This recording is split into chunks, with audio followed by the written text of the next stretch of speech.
Hey, it's Rob here.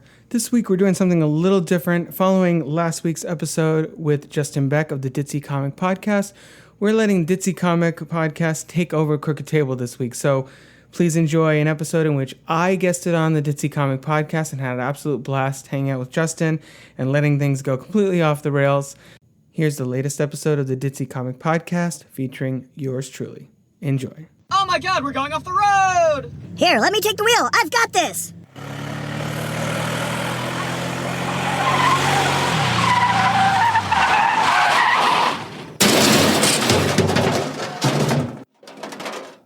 You are listening to the Ditsy Comic Podcast.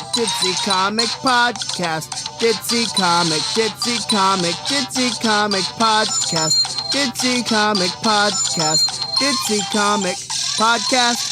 You are listening to the Ditsy Comic Podcast. This is the Ditsy Comic. Justin Beck here today with my lovely PR assistant, Emma, and also the oh-so-wonderful journalist-movie critic, Robert Yanez. How are you today, sir? Good, Justin. Happy to be here. I feel like I just got done talking to you the other day. Weird. Isn't that crazy?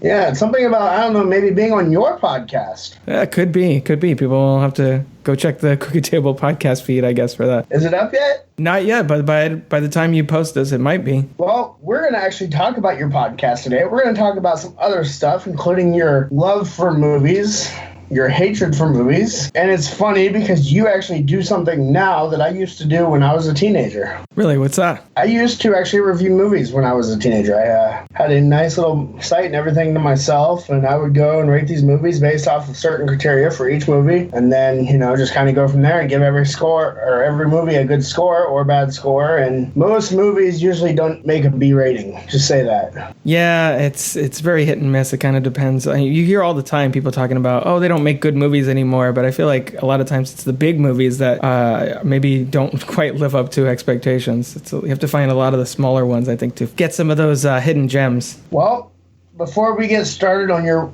weird love of movies, I would like to know about your podcast. Great. So the Crooked Table Podcast is available on Apple Podcasts, Spotify, iHeartRadio, pretty much anywhere you can find podcasts. And I've had it on and off for several years, but last December, I revamped the concept. Rather than just covering new releases week to week, we have a different guest on every episode, and we talk about a movie that usually that's of their choice. So it's either something they grew up with or something a film that they're really passionate about. So we're really trying to live up to our slogan, which is the world of film from a fresh angle, by bringing on new voices and I always say at the beginning of every episode, democratizing the film criticism conversation. I feel like lately, especially online, anytime there's any bit of entertainment news, it's ripped apart and a lot of negativity and things like that. So on the Crooked Table Podcast, I really try and focus on the positive and celebrating people's love of movies and the fact that everybody sees something different with every film. So someone will bring a film to my attention. I just recorded an episode on The Station Agent from 2003, with a really small movie. It cost $500,000, starring Peter Dinklage, that I had never seen before. You were able to, with that premise, cover everything from my brother and I did an episode on The Matrix to the movies like The Station Agent, or a foreign film like Shoplifters, or a classic like Some Like It Hot. So we're able to week to week kind of shake things up and keep the show feeling fresh every week, rather than covering the same movies that everyone else is, that's the new releases and such. So that's what I've been doing with that, and it's been a great opportunity for me to expose myself to more movies, to connect with other like-minded podcasters or bloggers or what have you, just film fans in general. And it's become a really fun community for cinephiles. So how did you come up with the name of the Crooked Table Podcast? So that's a funny story. I was actually at a Starbucks. I'm a writer, so I'm always at Starbucks, with a friend of mine several years ago. This is maybe a decade ago, 2006, 2007, something like that. And we were brainstorming a novel that we were going to write together. And the table there was kind of rickety, how those metal tables outside kind of. So I was in soaking up inspiration mode. So anything that I thought sounded interesting, I would jot down. So I was like, Crooked Table. There you go. Maybe that'll be something. And initially, I actually used that name for a blog that I had just for writers. I was going to create a network, a community of writers, because we see the world a little differently. So everything's kind of crooked, and that has kind of evolved over time to really focus in on my love of movies, because I had written for ScreenRant.com, I've written for WeGotThisCovered.com, and a bunch of different sites. So that's kind of been my niche. I've been a film fan since forever, and I obviously did movie reviews starting in college and beyond. So it developed into more of that kind of thing. So that the crooked kind of alludes to seeing things from a different perspective. The table part of it is kind of now in this current iteration, kind of almost alluding to like a round table, like a discussion. So that's part of why I like the current premise, is because it does lend itself to one-on-one conversations that feel a little bit intimate, and then I just bring new guests to the table every week. So that's kind of how it's evolved over time. Well, I'm sorry that in the episode that I just did with you, I was a little bit boring. I forgot to go watch the movie again, so my mind wasn't as fresh as it will be maybe next time I go on the show. There you go. And when I go on next time, I'm going to pull it out completely different. I'm going to go like off the ropes. Like we're going to go like ancient movies. There you go. Any you have in mind that you're trying to mull over for next time? I don't know. Maybe a movie like Citizen Kane or something like that. There you go. Classic. That's actually the first movie that I ever reviewed, just so you know. Really? Was it when it came out initially, or was it... I don't think I was born when it came out. Yeah, no, I think that was like 1940 something. I think it was like 1952. Something like that, yeah. I know it was black and white, which is kind of how I am. I'm black and white. Yeah, changing on a dime. That sounds about right. Sometimes you pull the cord, you see black. Sometimes you see white, and then sometimes I'm just dark and scare you. No shades of gray. It's just one absolute or the other. Now, you are known for movie reviews on places like Screen Rant, Rotten Tomatoes, The Cheat Sheet, Metacritic, and everything, but how did you originally get in all those awesome places? Well, my first published movie review was in 2003. It was for the University of South Florida student newspaper, and was from the movie 13, directed by Catherine Hardwicke. It starred Evan Rachel Wood, and that I just kind of started there. I had been huge into movies my whole life. I was really obsessed with film as a kid. And then from there, I started writing for that paper, and then I think just became a fan of Screen Rant initially. That was my first website where I was really getting things published, other than on the Oracle site. And I think I was listening to their podcast and following them regularly. And this was before they were as big as they are now. They've grown a lot over the last, 7 years ago or whenever that I initially wrote for them. So I just tweeted the Screen Rant Twitter account, which at the time was run by the former owner of the site. And I was just like, man, it would be really cool to write for @Screen Rant or whatever. And he tweeted me back, and it's like, he sent me a message, DM me, and then we'll see what we can do. And so that's how I started writing for Screen Rant. It was, people all the times like say that social media sometimes, that's a waste of time, Twitter, Facebook, things like that. You're not going to get anything out of it. But actually, that's kind of how I got my start in, online film criticism. And then from there, I gained some experience with them, and I was doing that while I had while I had full-time job, just like on the side and at night and during breaks, things like that, just getting some clips. And it's really kind of opened up a lot of possibilities for me after that. So that was really how I got my start, just through pure happenstance on social media. Well, weren't you technically a journalist before that? I was a journalist. I wrote for the Tampa Bay Business Journal. I was an intern there for several months, and then a position opened up, so I became editorial assistant, doing local business news and features. But it wasn't really my only real entertainment experience had come from college. I was a section editor for the montage section at the Oracle and at USF. So I was editing a lot of other people's articles and doing layout every week and things like that. So that helped me kind of get my foot in the door. But Screen Rant was really the progenitor of everything that followed. We Got This Covered and Cheat Sheet and et cetera, et cetera. So that's really how I really credit Vic Holterman, the former owner of the site, for giving me a chance and letting me write for them initially. Okay, so what is the best movie of all time to you? My favorite movie is, I have two. One of them is Jerry Maguire, which I don't know why. Maybe his Crisis of Conscience I really relate to, and the performances are great. But I also, one of my other answer that I say a lot is The Matrix, which when I went to my brother for the 100th episode of the podcast, as I said, I've had it many years, so that was a slow and steady process to get there.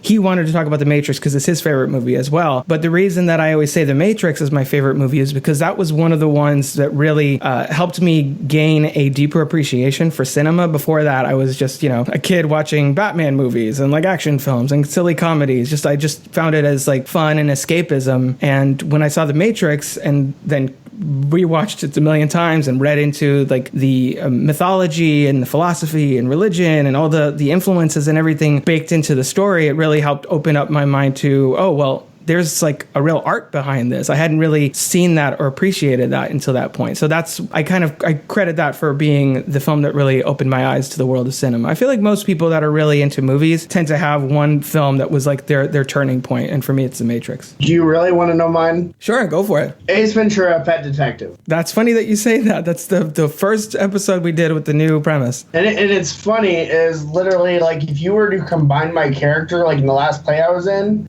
I basically pictured him as William Shatner meets Ace Ventura. That was basically the character in my last play that I was in.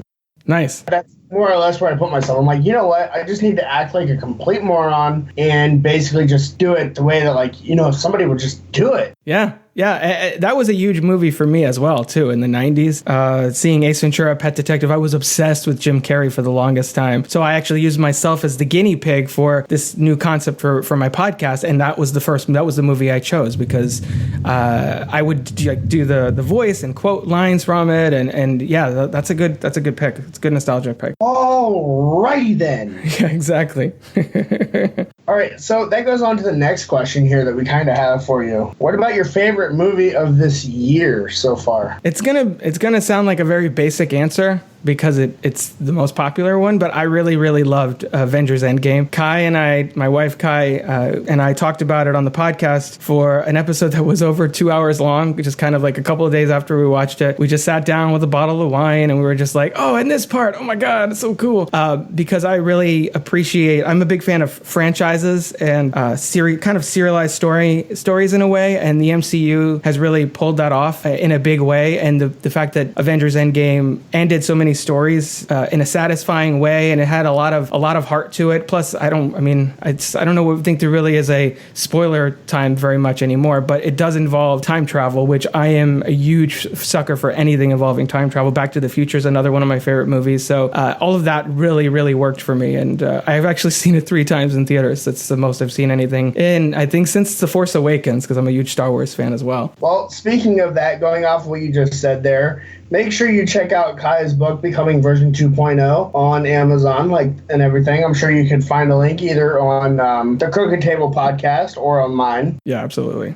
So just throw that out there, because his wife was one of my guests here not that long ago. Her episode just went up, I think, 3 or 4 weeks ago. I'm not even sure. Yeah, and she's currently working on the sequel to that. I believe she talked to you about that a little bit when she was on the show. Becoming Version 3.0? Yeah, exactly. Yep. So, and she's been really dedicated to sharing, her own personal story and things like that. She also has a YouTube channel as well where she posts videos every week, kind of inspirational messages and things like that. They're under 5 minutes, so people can definitely check that out by searching Kai Yaniz, Yaniz on YouTube. And she's been doing it. I'm really actually kind of impressed. She's been doing a video every week for, over a year now. And as someone who has been very sporadic with their podcast schedule in the past, it's kind of been keeping me on track and keeping me accountable. I got to put an episode out this week. Kai's doing a video, so.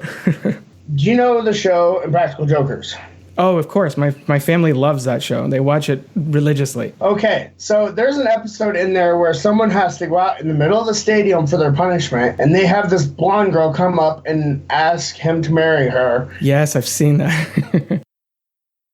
You have seen that, or have I have seen that. Okay. Well, I have Sarah Donnelly, which is the blonde chick from that episode. She's going to be on my podcast. We just set that up. Wow. I'm actually going to ask her about that. But that's just one of those random things that you're going to come to expect from me, from my PR people. By the way, going off of that, I just want to say, make sure you please Like and subscribe to Ditsy Comic Podcast on all platforms. Also, like and subscribe the Crooked Table Podcast on all platforms as well. Start listening and share. Get your friends to listen. Start spreading the word. Let's make these podcasts awesome. That's right. That's right. Now, before we start our first game, I have another quick question for you. Okay, lay it on me. I was reading some of this about you stuff that's kind of just floating around on the internet. There's a lot of that. Don't believe what you read. Well, most of it seems pretty accurate. Let me just see here.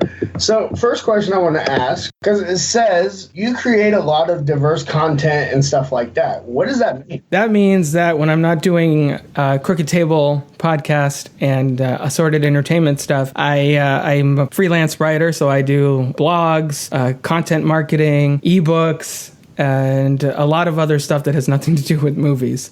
And that's kind of the baseline for, I guess that's my air quotes day job, whereas Crooked Table Podcast is like my side passion, if you will. And you created like all kinds like viral videos? Not videos, but I've done scripts for videos, for like promotional videos for companies, and social media content and email marketing and things like that. So for a bunch of different clients, and that helps to pay the bills and also to keep a foothold in the more professional writing side of things. I wouldn't know anything about being a professional in the writing world because my writing is the worst ever. My grammar is horrible. I'll tell you that right now. You have a better luck reading a 3-year-old's writing than mine. Well, I have a 2.5-year-old here, so we should like set up a write-off and see who can win. Mine would probably be funny. His would probably sound funny. No, she's a smart one, so it would be a fun matchup, I'm sure. I feel like this is like the game show. Are you smarter than a 5-year-old? You'd be surprised how many people would lose that. 5-year-olds are pretty sharp. I mean, I'm assuming. She's halfway there, so. Okay, fine. Are you smarter than a 2.5-year-old? Sometimes I doubt it, honestly. Sometimes. Does she know how to talk? Yeah. Oh, yeah. So much. She doesn't know how to not stop talking. That's the trick. Well, that'd be a fun thing to do on a podcast sometime. Is just have a random debate with a 2.5-year-old about something really stupid. Yeah. No, I joke with her all the time, and I say, honey, one day you want to come on Daddy's podcast? We'll talk about Moana or something. And she's like, yeah. Like she comes in the room here and she sees the microphone and the headphones. Just before this recording, she was wanting to put the headphones on. And I was like, no, honey, Daddy needs to get on a call.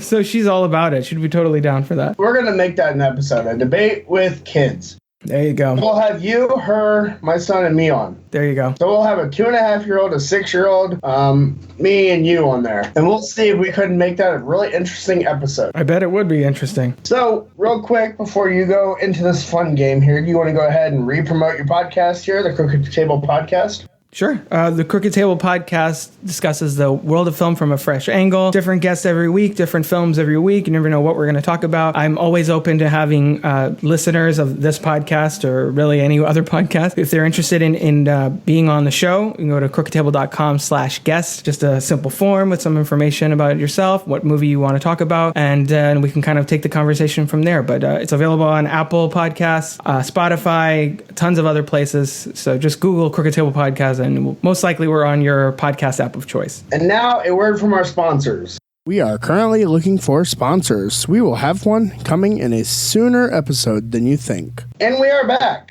Sorry, I had to throw that in there somewhere, because why not? Oh, yeah. By the way, we are currently looking for sponsors and have sponsorship packages available. So we have any price ranging from $50 to $1,000. So come sponsor us. Let's make this better. So we are going to play your first random game of the day. You are going to more or less write a story from scratch, but you're only allowed to use the names of movies. Okay. So you're going to be writing a story about bats. We're going to say during the 4th of July, and they're all going to be at a barbecue. Okay. So you're somehow going to write a story about bats on the 4th of July at a barbecue using movie titles. You can use other words, but you got to include at least 10 movie titles to write this little story and somehow give it an ending. Oh boy. I warned you, this would not be easy. Yeah, you did warn me. So, 10 movie titles. Well, I figured that movie titles would be something you might know. Right. So here, we'll start out with the biggest bat of all. How about Batman? Well, you said bats. That's the first thing I thought of course. So what if I just do Batman movie titles? Fine. You know what? Fine. Batman and Star Wars movie titles. Batman and Star Wars were movie titles. Okay. So Batman and his bat friends are hanging out at the barbecue, and Batman says to another bat, he says, "Oh, I can't wait later to watch the pay-per-view special. What is it? Batman v Superman: Dawn of Justice." It's like, "Oh yeah, that should be interesting. I've been training for that for a while." They say that I'm a new hope to defeat the Man of Steel. So hopefully that'll go well. And meanwhile, the sun is searing overhead, and see, I'm blanking here. This is not easy. How many movie titles is that? 4? I lost track because I don't know any Batman movie titles, honestly. Okay. We'll throw in some other ones there. You're allowed to use other ones here. But, they're getting ready for this big movie, and then all of a sudden they meet Ace Ventura when nature calls. And he says, "Alrighty then." Ace Ventura comes in when nature's calling, and he's like, he heads outside. He comes inside for a second because it's super hot out, and he's like, "Do not go out there." And he says, "Batman, it's been forever.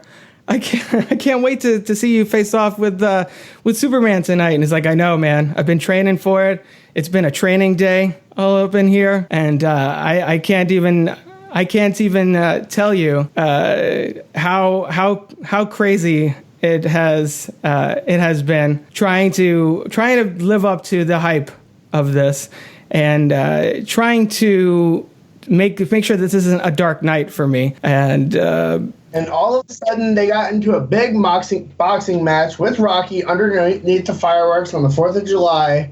And there you go. And they said, all the bats are fighting Rocky? That's interesting. I have to think of that. So Rocky is fighting off the bats. And he's saying, and he is, of course, Rocky's doing the thing that Rocky always does when he's laying out punches, and he's saying his name and counting. So he's going, Rocky 1, Rocky 2, Rocky 3, Rocky 4, Rocky 5, and then he goes, Rocky Balboa. And then Batman says, "Okay, I'm going to have to take a pause from this and go recruit a Justice League to face down Rocky." The end. You are so I have no idea what to do right now.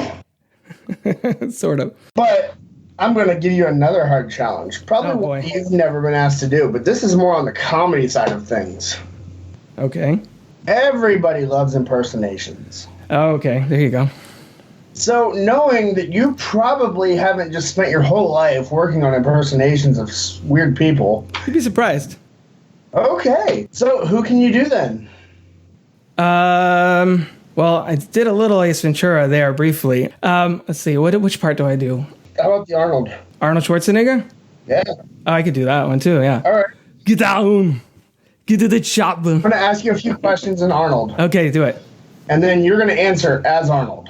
Okay, got it. So, Arnold, I know you were just in that new Expendables movie, Expendables 4, which is going to be coming to theaters probably sometime in the next year. What was it like fighting Rambo? Yeah, it was so great, working with Sly and all the guys. We are really pumping up and proving that even though we are 70 years old, we could still take down all the superheroes and the Star Wars. And, I am big and strong, and we are just as relevant as the 80s, is what I always say. That seemed almost a little hard for you. Not so much, I'm always working out. I'm always doing fitness awareness and making sure that everyone is out there hitting the gym and staying in shape. Because, we really have to work on gerrymandering. It's a big problem. So I have to stay in shape to stay on top of making a better world for our children. Okay, well, I think it's time for you to get in your helicopter and send out somebody else. Yes, I'm going to get to the chopper. Do it now! Kill me! Come on! Okay, so who else can you do? That was actually pretty amusing. Thank you. Trying to think of. Well, there's a lot of other basic ones like. Oh, SpongeBob. Can you do SpongeBob? The which one? SpongeBob. SpongeBob? Ah, Patrick. A little bit. Say SpongeBob. I do Patrick better. Patrick's easier for me to do. All right. Well, fine then. As Patrick's star, what is it like to date Sandy Cheeks? Oh, it's really hard when we're trying to hang out in Bikini Bottom. She's one of the only creatures around here that has a helmet on, so making out doesn't really work out so well. It's just like making out with a window every time we try to kiss, so that's unfortunate. Patrick, you're in a window. I am? Literally nothing but an aquarium. What? That's not true. I saw the pineapple at down the street where SpongeBob lives, and I thought we were in the ocean. Don't you see all this? Look at all this greenery around. Have you ever been to the end of Bikini Bottom? Well, they say that it doesn't really end. That you just run into the wall of your own limitations and pass out. And that's what happened to me last week when I tried to go across the room to find a present for Sandy's birthday and just woke up 3 hours later back at home. It was really weird. All right, Patrick. Well, SpongeBob's calling. No, Patrick, no! I'm sorry. Like I said, you never know where I will go. That's okay. You never know what I will ask someone to do, but you were pretty good at this. Oh, thanks. So now, in your next best voice that you can do, I don't even know who it is. Go ahead and talk about your podcast. Is an evil podcast? What podcast? An evil podcast. On the Crooked Table Podcast, right? We spend 1 million hours talking about the world of film from a fresh angle. Yeah. Yeah, baby. Yeah. And so every episode we're bringing on people to talk about film and try and catch Austin Powers. You just made me cry, Robert. Yay, good. As I'm assuming that's a good thing, so I'm going to roll with that. You just made me cry. Before we go back and actually have a little bit of a conversation again about your Crooked Table podcast, we have the other hard segment in this podcast that I like to call Life Lessons You'll Never Learn. Okay. Good example is you should never play Frogger in the middle of a desert with 6 semis. No, I wouldn't recommend that. Again, it's a life lesson you will never learn. So, with your thoughts, what is a life lesson you will never learn? Let's see. Well, I'm a writer, right? So I stay awake a lot. So I was gonna say you shouldn't stay up all night if you want to see another day. Think about it. But that seems like a life lesson you would learn. Well, it's also a conundrum too, because if you stay up, you're gonna see another day. So if you, on the surface level, it doesn't make sense, but if you think about it, it has a deeper meaning. Too much thinking for me. Sorry, I like to challenge people when I'm on a podcast. This is kind of my thing. I'm somewhat challenged though already. There you go. It's very limited. Big words confuse me. So let's see. So let's pull something away from the writing world. Let's try something that only a really stupid person would do. You're lucky I'm on the show today, then. So let's see. A life lesson you will never learn. My good one today is you should never do the hokey pokey with a donkey. Fair point. You never know when he's going to actually put his right foot out. I kind of want to have the opportunity to do that just so I can find out if that is in fact a bad idea or not. Is that weird? Foot in, you put your right foot out. All right, so let's go back here to the Crooked Table podcast. You've said you've been doing this for what? Well, a year off and on. The show started in its original form in 2014, but I've been doing this current concept since December of 2018. So yeah, every week since then, it's been consistent for the first time ever. How many episodes are you up to? Geez, altogether from the beginning, I think I just posted 125. Wow, congrats. That's a big number. Yeah. You know the worst part is? What's that? The last number I saw of the movie that you reviewed, that was literally a tenth of what one that I saw on, I think it was the cheat sheet. Oh, wow. Okay. I think it said like 1,028 or something like that. I don't remember. So overall, throughout your years as a movie critic, How many movies would you say you've actually reviewed? It's gotta be in the hundreds at some point between everywhere that I've written.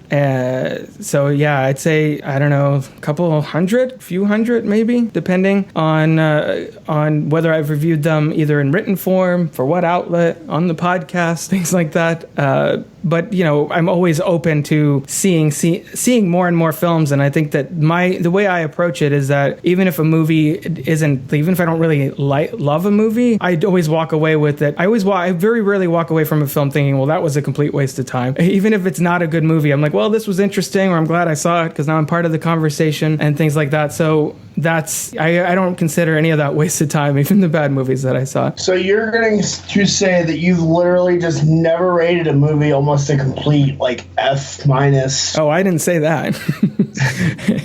I said that I've seen. I don't think even the bad. I think it's worthwhile to watch bad movies because I think it keeps perspective when I see something really great as to what the other end of the spectrum looks like. As to maybe there's an interesting conversation that arises on film Twitter or elsewhere about that movie and why it didn't work, or maybe there's an element or a scene or a moment or a performance in it that is kind of the only saving grace. So I don't really, even in the movies that are terrible, I separate that from the fact that I'm still glad I spent that time watching it, if that makes sense. What was that, Emma? I said, what would be the worst terrible movie that you've seen then, in your opinion? Well, once I strap in to watch a movie, and I'm like this with television shows as well, which is why I don't watch very much TV, but I tend to want to stick with it till the very end. So it's very rare for me to start a movie and then be like, yeah, no, not going to do this.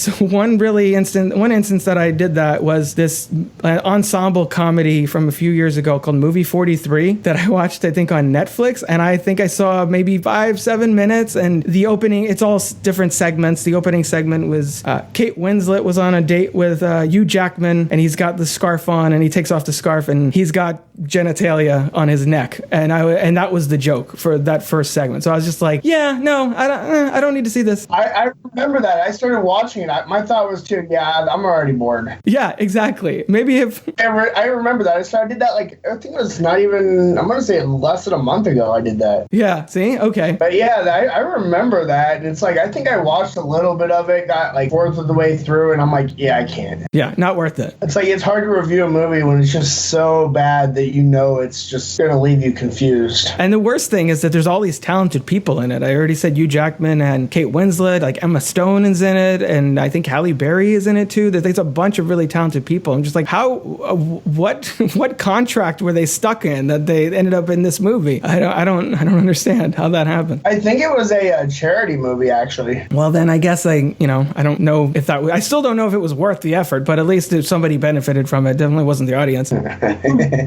You can find that on Netflix, folks. I'm just saying. There you go. See if you can make it through. I didn't. Maybe you can make it through this episode.